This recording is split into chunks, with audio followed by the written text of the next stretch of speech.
Jake Matthews wiped the grease from his hands as the console beeped for the third time that hour. He glanced at the screen, expecting another false alarm or some automated mining beacon that had been pinging for decades. Working the outer rim as a freelance salvage mechanic meant dealing with a lot of dead ends.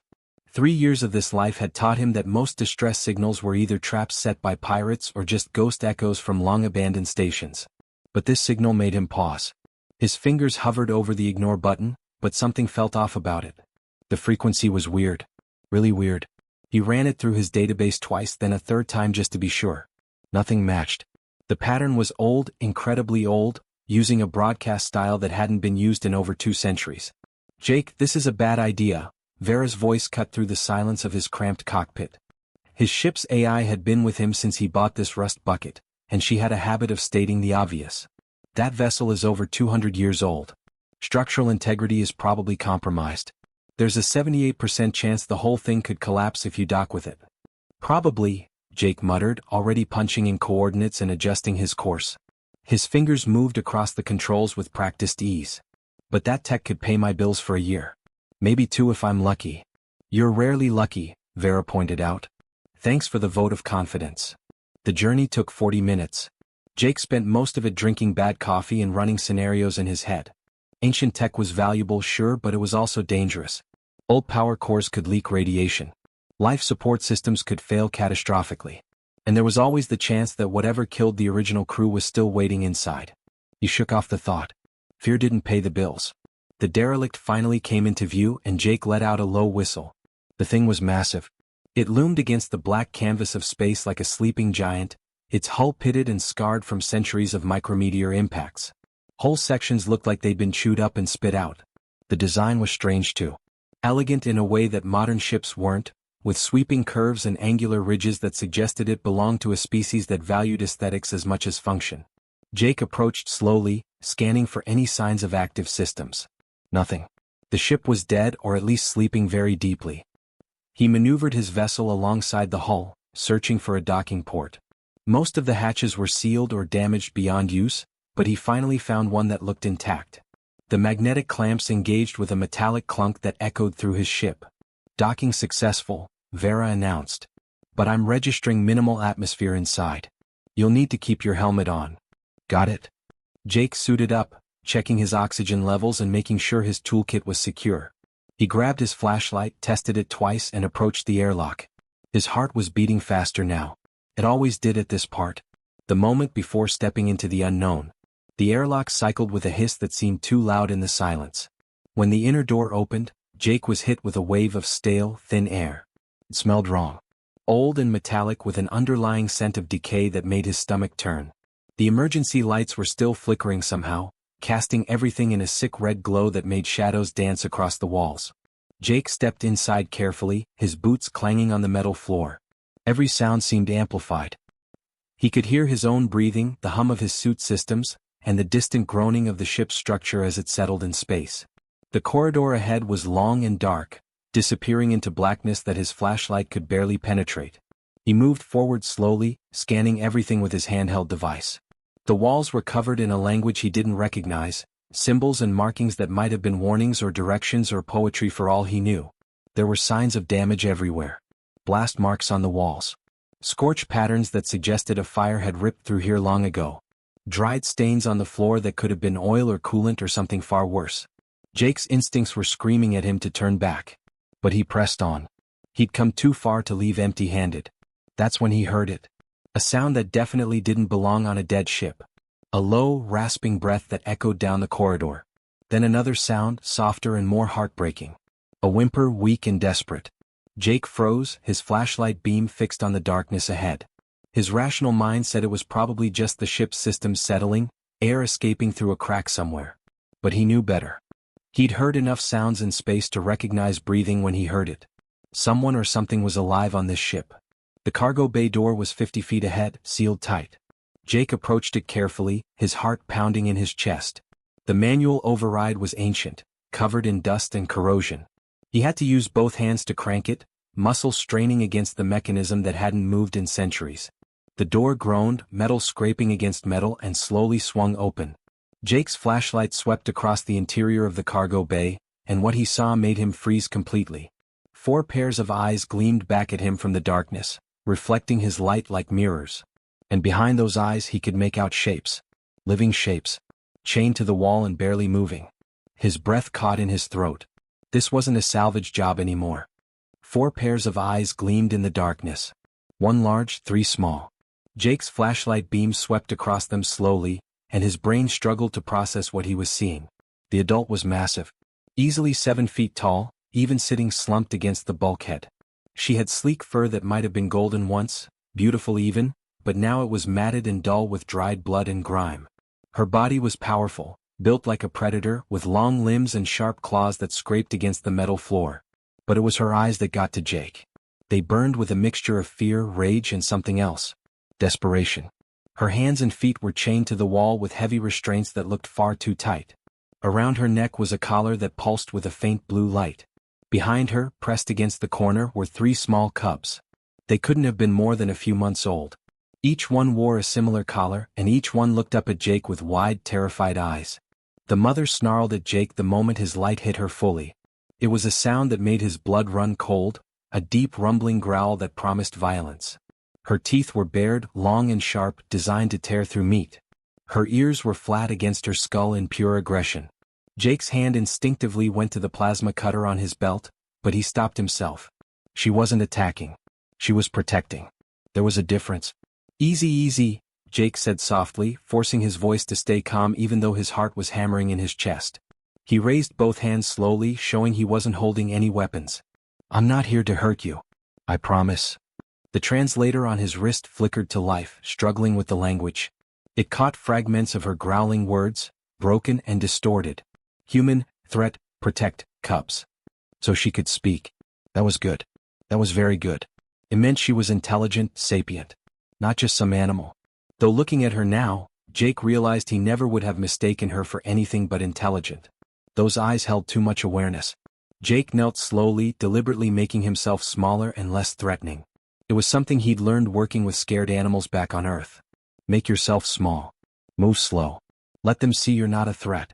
The cubs watched him with wide, fearful eyes. They were huddled together, shaking slightly. Jake's heart clenched when he noticed how thin they were. Their ribs were visible through their fur. Their faces were gaunt. These kids were starving. How long have you been here? Jake muttered, though he didn't expect an answer. He pulled out his medical scanner, keeping his movements slow and predictable. The mother tensed, her body coiling like she was ready to spring at him despite the chains. But she didn't attack. She just watched, every muscle tight with tension. Jake aimed the scanner at the collars from a safe distance. The readings made his stomach drop. Neural inhibitors. Military-grade ones. The damn things were designed to suppress brain function, keep prisoners docile and compliant. But these had been left on too long. The energy feedback was frying their nervous systems bit by bit. It was like a slow, agonizing execution. Oh hell, Jake breathed. Raiders? Vera's voice crackled in his earpiece, making him jump slightly. Scans show signs of forced entry throughout the ship. They probably boarded this vessel, found these prisoners, and took what they wanted. When the power core started failing, they abandoned ship and left everyone to die. Jake felt anger rising in his chest. Hot and fierce. He'd seen a lot of ugly things in 3 years of salvage work. He'd found bodies. He'd found evidence of violence and cruelty. But this was different. This was deliberate. Someone had chained up a mother and her children and left them to die slowly. We should report this to the Galactic Council, Vera continued. They have specialized rescue teams that can... No time, Jake interrupted, his voice harder than he intended. He checked the scanner readings again, running the calculations in his head. Those collars will kill them in maybe 2 days. Probably less for the cubs. By the time any official rescue team gets authorization and flies out here, they'll be dead. Jake, you're not equipped to... I know what I'm not equipped for, Jake snapped. But I'm what they've got right now. The mother had been watching this exchange, her head tilting slightly. She didn't understand English, but Jake's tone must have told her something. Her snarling had stopped. Now she just looked at him with those burning eyes, sizing him up. Trying to figure out if he was another threat or something else. Jake met her gaze steadily. Then he did something that probably would have gotten him killed under normal circumstances. He reached up and removed his helmet, breaking the seal with a hiss. The air in the cargo bay was thin and tasted terrible but breathable.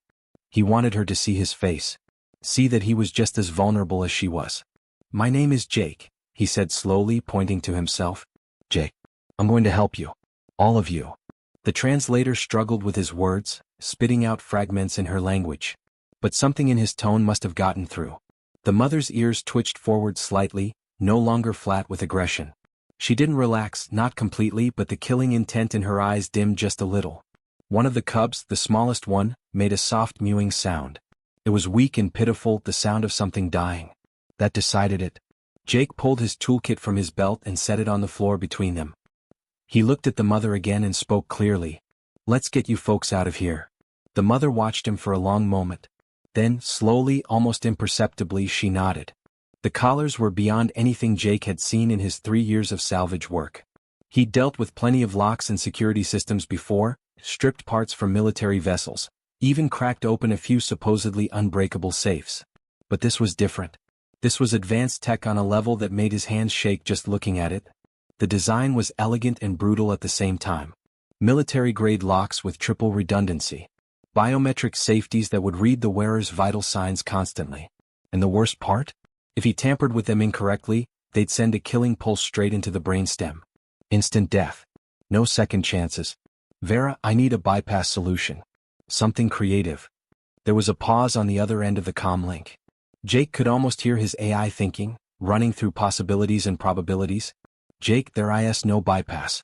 You need a proper engineering team with specialized equipment. This is beyond field repair. We need to call for help." "I need a solution," Jake cut her off, his voice firm. He wasn't angry at Vera. She was just being logical. But logic didn't matter when 3 cubs were dying in front of him. He spread his tools on the floor, organizing them by function. Plasma cutter, micro-welders, circuit probes, a portable power supply that was running on fumes. Not nearly enough for the job ahead. But he'd make it work. He had to. Jake started by carefully examining the first collar, the one around the mother's neck. His scanner mapped out the internal circuitry, showing him a maze of connections and failsafes. Every wire served 3 purposes. Every circuit had a backup. Whoever designed these things really didn't want them removed. He worked for 6 hours straight. His back ached from hunching over. His eyes burned from staring at tiny components. His fingers cramped from the delicate work. But he didn't stop. Couldn't stop. Somewhere around hour 3, the cubs stopped whimpering. They'd been making these small, pained sounds that tore at Jake's heart. But now they were quiet, watching him with curious eyes. They'd probably never seen a human before. Hell, Jake had never seen their species before either. He'd shared half his rations with them during the first hour. Protein bars that were supposed to last him another week.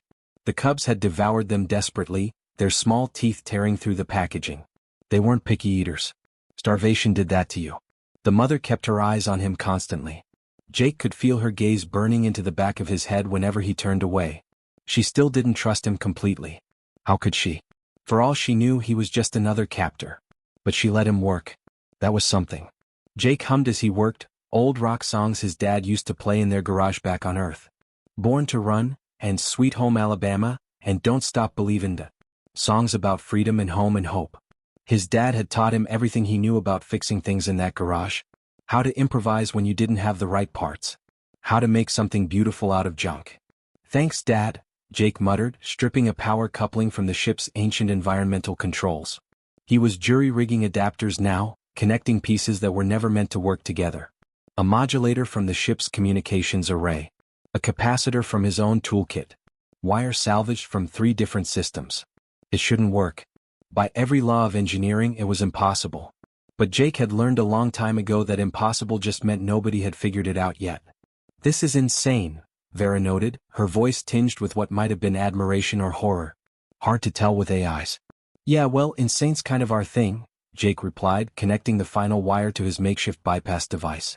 His fingers were steady despite the exhaustion. This was the moment of truth. The smallest cub had been getting braver over the hours. She'd crept closer and closer, inch by inch, until she was right beside him. Jake was pretty sure she was female based on the facial markings, though he had no idea how their species worked. She watched everything he did with fascination, her little head tilting when he picked up a new tool. Then she did something that surprised him. She reached out one small paw and touched his arm. The contact was gentle, curious. Her fur was incredibly soft despite being dirty. Her mother tensed immediately, every muscle coiling. But she didn't pull the cub back. She just watched, waiting to see what Jake would do. Jake smiled at the cub, keeping his movements slow and non-threatening. "Hey there, kiddo. Almost done. Just need to calibrate this last part and we'll have you out of that thing." The cub chirped at him, a small sound that might have been a question. The ship groaned suddenly, a deep metallic sound that echoed through the entire structure. The lights flickered once, twice, then died completely. Emergency reds kicked in, bathing everything in a hellish glow. Somewhere deep in the vessel, something exploded with a muffled boom. "Jake. Power core is cascading. I'm reading multiple system failures. We have maybe 30 minutes before this whole thing tears apart." Jake's hands moved faster, his fingers flying across the bypass device. 30 minutes. He could work with 30 minutes. He'd gotten out of worse situations before. Probably. "Then I better work quick," he said and got back to work. The first collar clicked open with a sound that seemed impossibly loud in the groaning ship. For a heartbeat, nothing happened. Then the mother gasped, a sharp intake of breath that spoke of relief and pain mixed together. The collar fell away from her neck, clattering to the floor, its blue light finally dying. She reached up with shaking hands to touch her throat, as if she couldn't believe it was real. Her eyes widened as she looked at Jake, and for the first time, there was no fear or suspicion in them. Just shock. And maybe something like hope. Jake didn't waste time celebrating. The ship shuddered again, harder this time. Dust and debris rained down from the ceiling. He moved to the cubs, his hands steady despite the chaos erupting around them. Years of working in dangerous salvage situations had taught him to stay calm when everything was falling apart. Panic killed you. Focus kept you alive. Click. The first cub's collar opened. The middle one, a male with darker fur than his siblings. He immediately scrambled to his mother, pressing against her side. Click. The second cub, another male, slightly larger than the first. He was crying, making small mewing sounds, but he was free. Click. The smallest cub, the little female who'd touched Jake's arm. Her collar fell away and she let out a weak chirp of relief. "Everyone up. We need to move now," Jake shouted, already scooping the smallest cub into his arms. She was lighter than he expected, all bones and matted fur. She clung to his chest immediately, her small claws digging into his suit. The mother tried to stand, but her legs gave out. Days of confinement and the neural inhibitors had left her weak. She collapsed forward, catching herself on her hands. Jake saw the frustration flash across her face, the anger at her own body's betrayal. "Come on, you can do this," Jake urged, offering his free hand. She took it, her grip surprisingly strong, and hauled herself up. Her legs shook but held. The two older cubs pressed against her sides, supporting her. They ran. Or rather, they moved as fast as they could through corridors that were actively trying to kill them. The ship was dying, tearing itself apart with increasing violence. Bulkheads groaned and twisted. Metal screamed. Somewhere behind them, an entire section collapsed with a thunderous crash that made Jake's ears ring. The mother herded her two older cubs ahead of her, pushing them forward whenever they hesitated. Even weakened, her protective instincts were razor-sharp. Jake led the way, the smallest cub clutched to his chest with one arm while his other hand held his flashlight. "Left. Go left." Vera's voice shouted through his earpiece, loud enough to hurt. "The right corridor is depressurizing." Jake veered left without questioning, trusting his AI sensors over his own eyes. Behind him, he heard the mother hiss something in her own language, probably urging her cubs to hurry. They rounded a corner and Jake's heart sank. A massive support beam had crashed down, blocking the entire corridor. It was easily 3 feet thick, solid metal designed to hold up entire sections of the ship. There was no way around it. "Vera, alternate route?" "Negative. This is the only path to your ship that isn't already collapsed or venting atmosphere." The ship shuddered again. Jake could hear the death rattle of the power core somewhere deep in the vessel's guts. They had minutes at most. Maybe less. Jake didn't let himself think about the impossibility of what he was about to do. He set the smallest cub down gently, making sure she stayed behind him. Then he pulled out his plasma cutter, cranking it to maximum power. The tool whined in protest. It wasn't designed for this kind of work. "This is going to be loud," he warned, though only the mother would understand his tone if not his words. He cut. The plasma torch carved through metal like a knife through butter, white-hot and screaming. Sparks showered everywhere. The beam glowed orange, then yellow, then white. Jake carved a rough doorway, his arms burning from holding the cutter steady. Sweat poured down his face despite the cold air. The metal finally gave way with a tortured shriek. Jake kicked it hard, his boot connecting with the glowing section. It crashed inward, leaving a gap just barely big enough to squeeze through. Go. Go. Go. Jake grabbed the small cub again and pushed through the gap, feeling the heat through his suit. The others followed, the mother bringing up the rear. They burst into the docking corridor just as the lights died completely. Jake ran by feel and memory, his flashlight beam bouncing wildly. There was his airlock, still sealed and waiting. He'd never been so happy to see that beat-up hatch in his life. They tumbled through into Jake's ship like they were being chased by demons. Maybe they were. The derelict gave a final, mournful groan that sounded almost alive, almost aware it was dying. Jake slammed the hatch closed with his palm and hit the emergency undock. The magnetic clamps released with a clang. His thrusters fired, pushing them away from the dying vessel. Through the viewport, Jake watched as the ancient ship tore itself apart. Hull plates peeled away. Internal structures collapsed.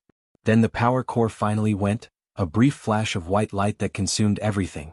When it faded, there was nothing left but expanding debris and the cold silence of space. Jake collapsed against the wall, his legs finally giving out. His lungs burned. His arms ached. But they were alive. All of them. The small cub was still in his arms, her claws dug into his suit so hard she'd probably left holes. The mother and her two other cubs stood in his cramped cargo bay, looking around at the space that was barely bigger than a studio apartment. This was Jake's home. Exposed pipes ran along the ceiling. Storage crates were stacked against every wall. His sleeping bag was rolled up in the corner next to a hot plate and a cooler that served as his kitchen. Supplies were scarce. He'd been planning to restock at the next station, living on protein bars and instant noodles until then. And he'd just given them half of what little he had. The mother's eyes met his across the small space. She was still breathing hard, still shaking from exhaustion. But something passed between them in that moment. Understanding, perhaps. Recognition of what he'd risked. What he'd given up. Vera, Jake said quietly, still catching his breath. Set course for the nearest Felixian outpost. There was a pause. That's 3 weeks away, Jake. You don't have supplies for 5 people for 3 weeks. You barely have enough for yourself. I know. Do it anyway. Jake tried to make them comfortable, though comfortable was a relative term on a salvage ship barely bigger than a closet. He gave them his sleeping quarters, a small compartment that was really just a padded alcove with a curtain. It wasn't much, but it was warmer than the cargo bay and had actual cushioning. He set up makeshift beds using spare blankets and emergency thermal wraps, arranging them so the cubs could sleep close to their mother. For himself, Jake made do with the pilot's chair. It reclined maybe 30 degrees if he was lucky. His back would hate him for the next 3 weeks, but he'd dealt with worse. The food situation was trickier. Jake rationed out what he had, doing calculations in his head that always came up short. Protein bars split into smaller portions. Instant noodles stretched with extra water. A few pouches of dried fruit that were supposed to be emergency supplies. He gave the cubs the larger portions, watching them eat with an intensity that made his chest tight. They were so damn hungry. The cubs recovered quickly though. Turned out their species was incredibly resilient when they weren't being starved and tortured. Within 3 days their eyes were brighter. Their fur started to regain some shine. They moved with more energy, more curiosity about their strange new surroundings. By the end of the first week they started playing. Actually playing like normal kids should. They chased each other through the cramped cargo bay, pouncing on spare parts and wrestling over empty supply crates. Their laughter, if that's what those chirping sounds were, filled the ship with life in a way it had never had before. The smallest one, who Jake had started calling Patch because of a distinctive white mark on her ear, followed him everywhere. When he worked on repairs, she was there, watching with fascinated eyes. When he ate his meager rations, she sat beside him, sometimes resting her small head against his leg. When he tried to sleep in that uncomfortable chair, she'd somehow find her way to curl up on his lap. The mother watched everything with those intense golden eyes. She'd finally introduced herself through the translator once she'd regained enough strength. Her name came through as a series of sounds Jake's throat couldn't possibly make, but the translator rendered it as Raya. She spoke rarely, but when she did, her voice was strong and clear. Jake caught her watching him with the cubs sometimes. Her expression was hard to read, but he thought maybe it was gratitude mixed with something else. Assessment, perhaps. Like she was trying to figure out what kind of creature would risk his life for complete strangers. The journey to the Felixian outpost took every bit of those 3 weeks. Jake stretched their supplies as far as physically possible, often skipping meals entirely to make sure the cubs had enough. He told himself he wasn't that hungry anyway. He'd gone longer without food during rough salvage runs. Raya noticed, of course. She didn't say anything, but Jake would sometimes find his portion mysteriously larger, as if she'd convinced her cubs to share with him. It became a quiet battle of generosity that neither acknowledged out loud. When they finally reached the Felixian outpost, a massive station orbiting a blue giant star, Jake prepared to say goodbye. He'd gotten attached to them over the weeks. The cubs' playfulness. Raya's quiet strength. Even the way Patch had claimed his shoulder as her favorite perch. He'd missed them surprisingly. The ship would feel empty again. But Raya refused to leave. Jake stood in the docking bay, confused as Raya planted herself firmly in front of his ship. The cubs gathered around her, looking between their mother and Jake with expressions that might have been determination. You saved my cubs. Saved me. This is a life debt, Jake Matthews. You are clan now. I what? Look, I was just doing what anyone would do. You don't owe me anything. No, Raya interrupted firmly, her voice carrying a weight that made Jake stop mid-sentence. Not anyone. Most would have left us. Reported it to authorities who would arrive too late. Or worse, seen opportunity for profit. My people honor strength, yes. But we also honor the warrior who protects the helpless, who fights when retreat is wiser, who shares his last meal with those who have nothing. You are packed now. This is not negotiable. Before Jake could respond, she pressed her clawed hand to his shoulder. It was a ritual gesture, he realized. Formal and binding. The cubs crowded around him immediately, chirping their agreement, their small paws touching his legs and arms. Jake found himself with an unexpected family, whether he'd planned for it or not. Word spread fast through the galaxy. The human who'd risked everything for strangers he'd never met. Who'd given up his food and safety for cubs that weren't even his species. The Felixian sovereignty took notice, sending formal thanks and offering Jake honorary citizenship. Other species took notice too, curious about these humans who seemed to operate on instinct and emotion rather than logic and profit. Months later, Jake's small salvage ship was still cramped, still barely holding together with duct tape and prayers. But now it echoed with the sounds of cubs playing, their laughter bouncing off the metal walls. Raya had taken to teaching them traditional hunting techniques using spare parts as prey, which meant Jake's cargo bay was in constant chaos. Patch sat on Jake's shoulder as he worked on repairs to the environmental controls, her small paws batting at his tools whenever he set them down. She'd gotten bigger but still insisted this was her spot. You know, Vera said, her tone carrying what might have been amusement, statistically you should have left them. Your survival probability increased by 47% if you just reported the situation and moved on. Jake smiled, reaching up to scratch Patch behind her ears. She purred, a rumbling sound that vibrated through his shoulder. Yeah, well, sometimes the best thing about being human is not knowing when to quit. Or maybe it's knowing exactly when not to quit. I haven't figured out which yet. Outside the viewport, the stars stretched endlessly in every direction. Full of danger, yes. Full of the unknown. But also full of wonder. And now full of family. The kind you chose rather than the kind you were born with. And honestly, Jake thought as Patch nibbled affectionately on his ear, that was the best kind of all.